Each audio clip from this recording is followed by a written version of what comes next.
गणांचा स्वामी ज्याला म्हटलं जातं तो अर्थातच गणाधीश म्हणजेच गणराय।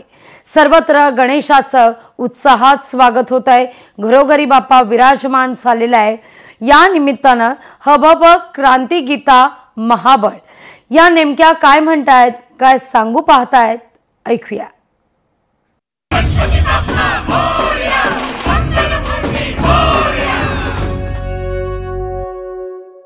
नमस्कार।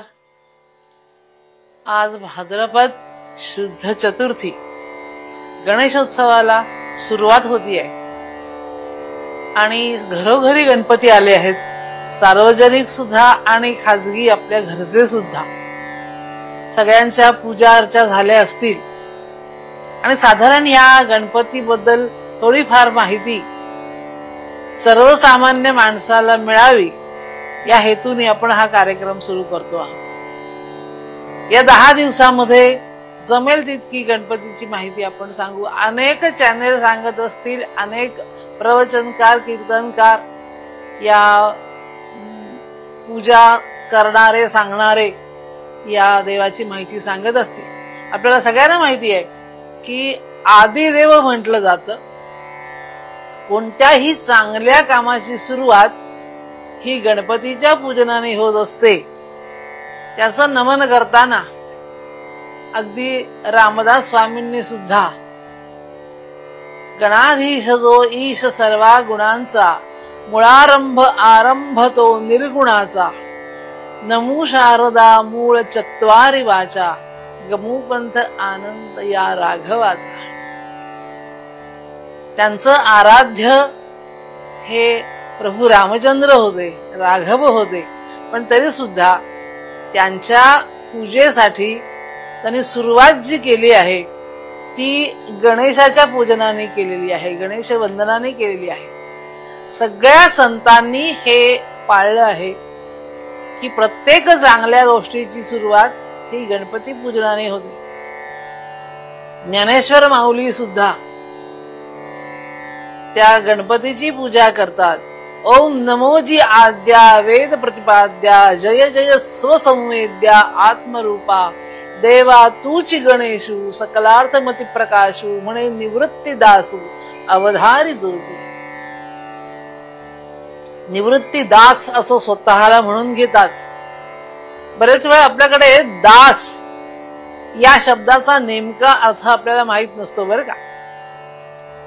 गुलामी वेगळी असते आणि दास्यत्व वेगळं असतं। गुलामी ही लादलेली असते, जबरदस्ती लादलेली असते। एक काळ असा होता जगामध्ये की गुलामांना पकडून आणायचं आणि त्यांच्याकडून आपल्याला हवी ती कामं करून घ्यायची, ही जबरदस्तीने लादलेली असते। आणि दास जो आहे तो स्वतः होणार आहे। दास रामाचा आपणहून आहे। त्याला आपल्या पुराणांमध्ये कैंकर्य लक्ष्मी असा शब्द आहे। किंकर म्हणजे दास। लक्ष्मण हा रामाचा खरं म्हणजे भाऊ, पण तो आपणहून दास झालेला आहे।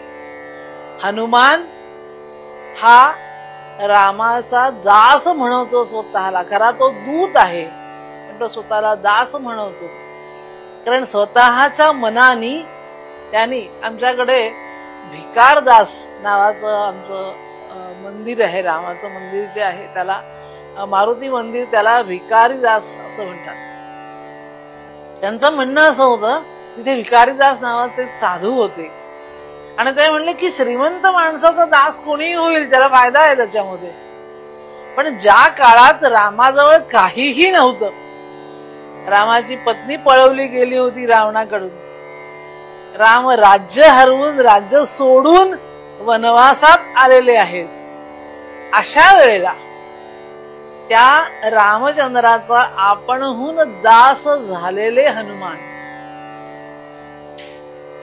नाचे दास रामाचा हनुमंत दासे, नाचे नाम घेता मुखी राघवाचे। मनाने तो दास झालेला आहे।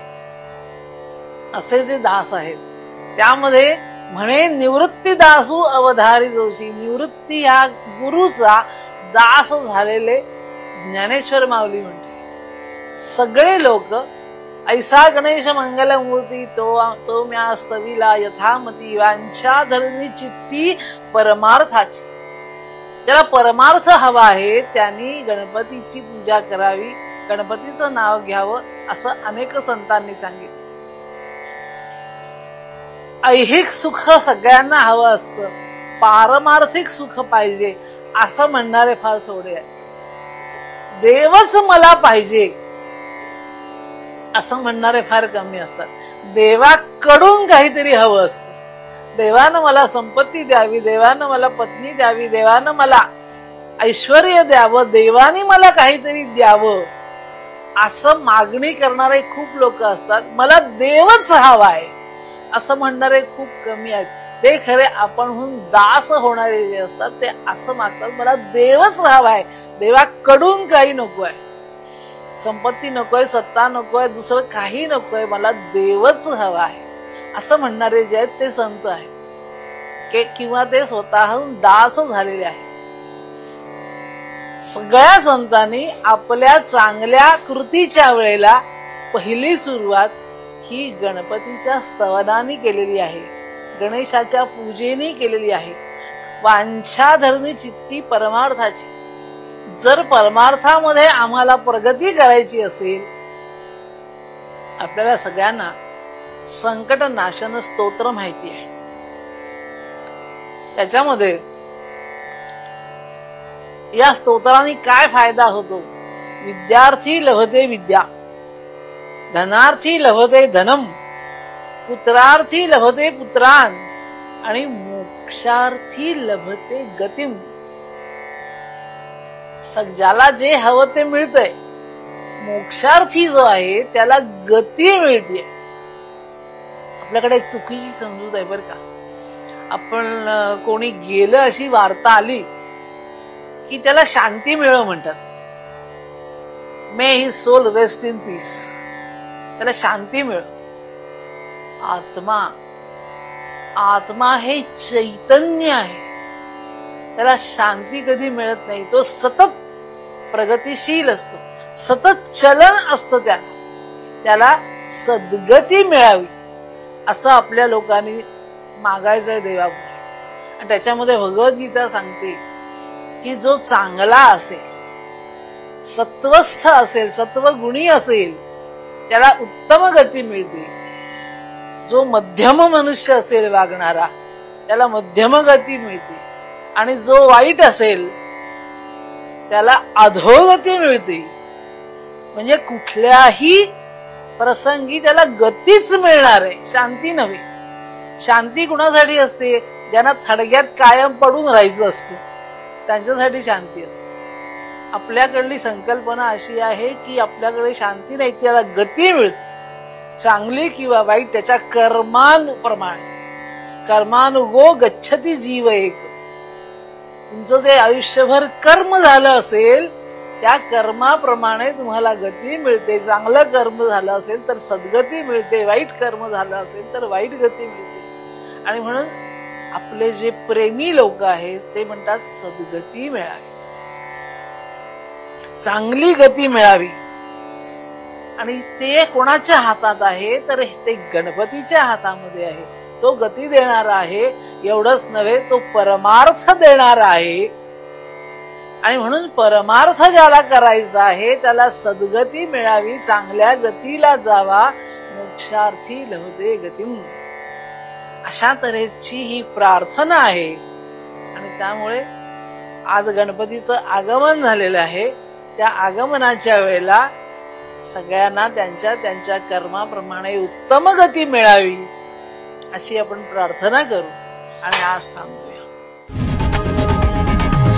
लोकशाही मराठी ऐका, पहा, जागरूक रहा.